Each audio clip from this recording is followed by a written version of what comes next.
Good morning, you guys. Welcome back for this week's video. This week I've got my hands on two items from the Sweet Peach line that Too Faced dropped this fall.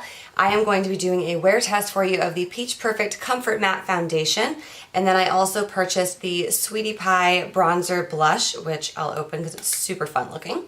Looks like that. I love that it actually has the lattice work like a pie. Super cute.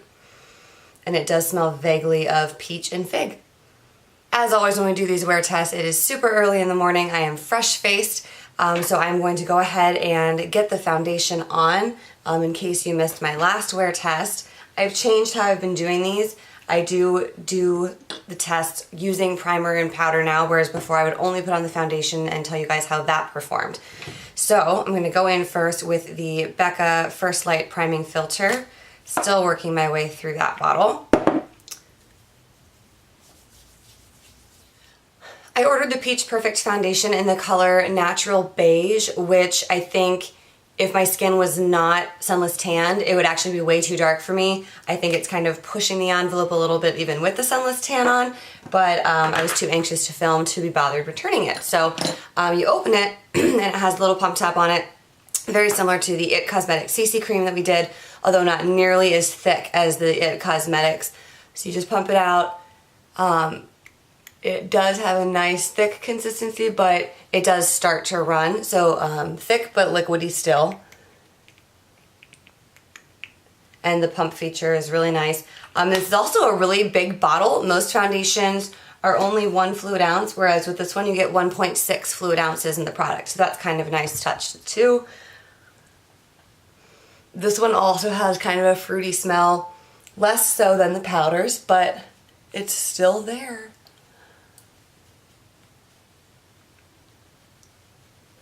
And you can see how well this is covering up my red spots. So the coverage on this foundation is pretty impressive.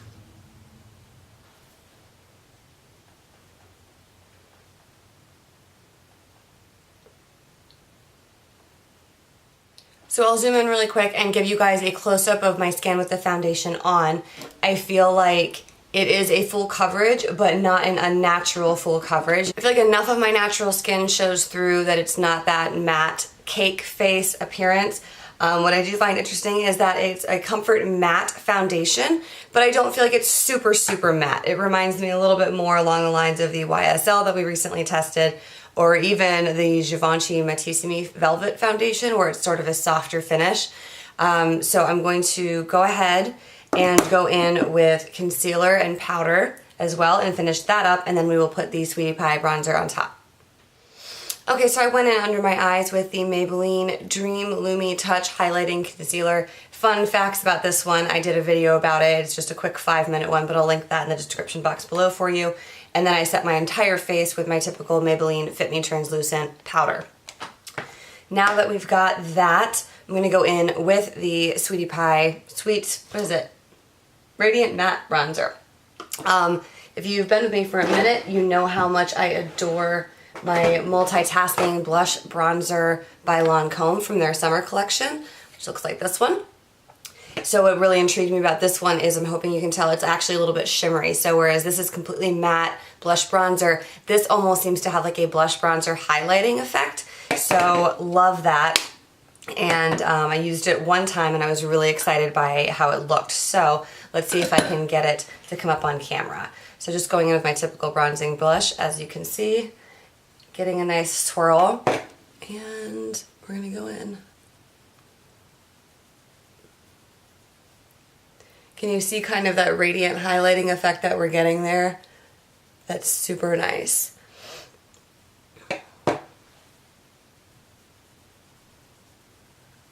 I kind of just love the natural glow that this product gives your face. I wouldn't say that it gives you a full highlighting effect. Like I said, I thought it might be like a blush, bronze, and highlight. It definitely gives you a little bit of radiance. Like I said, a very natural glow. I do think I'm going to kick up my glow just a little bit with an oldie but a goodie, which has recently become a new favorite again. It was the Bare Minerals Pure Radiance Powder, which I had totally forgotten about. But I bought Bare Minerals like when they first came out back in the day, before they had the little twist top in here, when like the little starter kit had almost nothing in it. And I have to tell you, having tried this now again after so many years, I think that Pure Radiance might have been like the original highlighter, you guys. So just a dab adding that in, because I don't want to cross over into crazy highlight. I still want just sort of a natural glow. But let's just up that a little bit. Look at that, that's so pretty. And just get a little on my finger. Take one on the lip. There we go. And that is the finished portion of the face. As always with these wear tests, it is super early in the morning. It is 5:47. I am going to be going to the office today, so I'm going to go ahead and finish up my makeup. I do have to stop home in the middle of the day-ish, so I'm going to check in with you guys for the wear test midday and then again at the end of the day. This foundation, I think claims to be, yes, it claims to be a 14-hour wear, oil controlling, photo-friendly, shine-free makeup. Those are a lot of claims. So this shouldn't have any trouble, especially with the primer and the powder, getting me all the way through my workday. So stay tuned and I will check back in with you guys soon. Okay guys, so here we are at about 7 hours in. I am looking a little bit sheeny, a little bit oily, but really not too bad for being 7 hours, and I haven't blotted, I haven't powdered, I haven't done anything since we talked this morning. So what I want to do before I have to run back out for the rest of the afternoon is go in with a little oil blot and just see what we get off of here. It's still very comfortable. I don't feel like it's really settled into my fine lines too badly at all. It's still looking nicely radiant. So definitely got off a good bit of oil, but that was as expected. The matte finish is still holding on really well. It's very comfortable. I don't feel like it's clinging to any little dry patches, maybe like down on my chin or anything like that.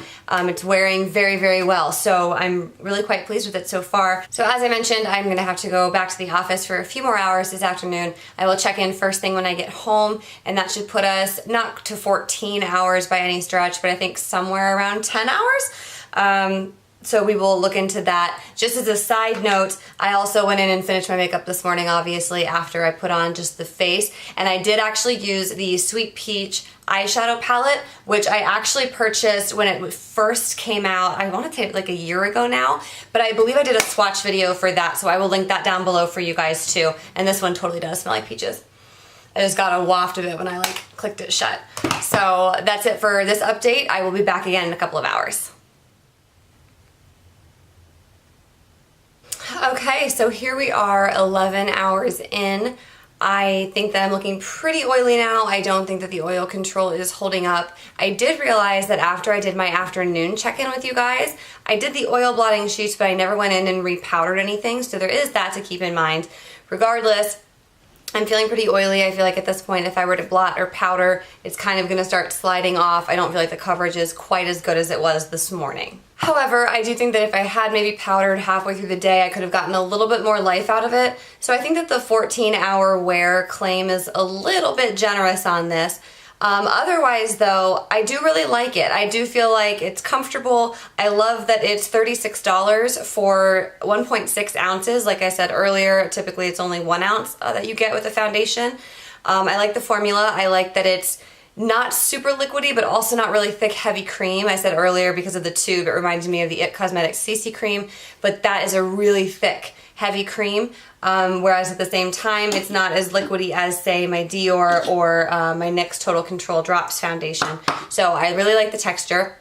I like the coverage, I like the wear, I like the price point. It's not the 14 hours is the only thing that I would say that's negative about it, but otherwise it's a really nice foundation. This guy, on the other hand, I love. I think it's great. Even though it didn't have quite as much of the highlighting effect as I had originally hoped that it would, and I kind of went ahead and boosted it with that other highlighter this morning, I love the glow that it gives me. It's definitely up there to compete with the Lancome blush bronzer that I've been using all year and love. I just think that the way they blend the colors in this, I mean, it's just everything. It's everything that I want in a one-stop shop product for my cheeks. I really wanted to try to like finger swatch it for you guys, but because of like the lattice pattern in this, it's really hard to like get all of the colors onto a finger swatch, so you're just gonna have to take my word for it. I do apologize for that. And like I said, I will link the old video that I did for the eyeshadows down below.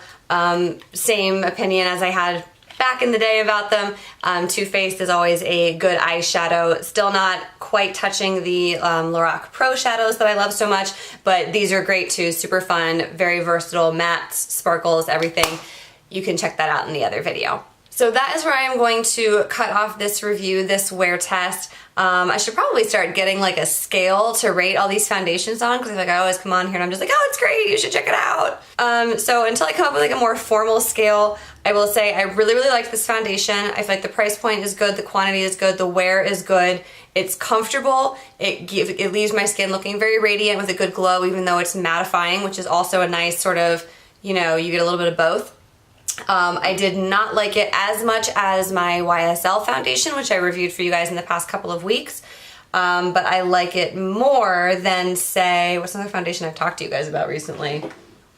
But I do like it more than, we'll just say, that CC cream from IT Cosmetics. So if you guys have any suggestions for how you want me to rank these foundations, if there's anything in particular that you want to know about them, or you want me to talk about or address, like longevity, coverage, price point, whatever it is, let me know, and that will kind of help me with my ranking scheme that I will come up with for you guys. For next week's video, I am going to be kind of jumping in to fall's metallic theme a little bit in the beauty world. I had done the review for you guys of some of the metallic lipsticks by L'Oreal, and I had said in that video that I wasn't planning on doing too much in the way of eye makeup, but I am doing an assortment of drugstore metallic eyeshadows. Most of these are liquids and creams, so I will be doing a swatch video, wear video, tutorial video, something along those lines next week, so stay tuned for that. As always, thank you so much for spending your time with me. Here comes Tango's tail every week. As always, thank you so much for spending your time with me. I really do appreciate it. Make sure you click subscribe so you're notified when the next video drops. I do one workout video and one beauty video for you guys every week. So, yeah. I will see you guys in my next one. Bye.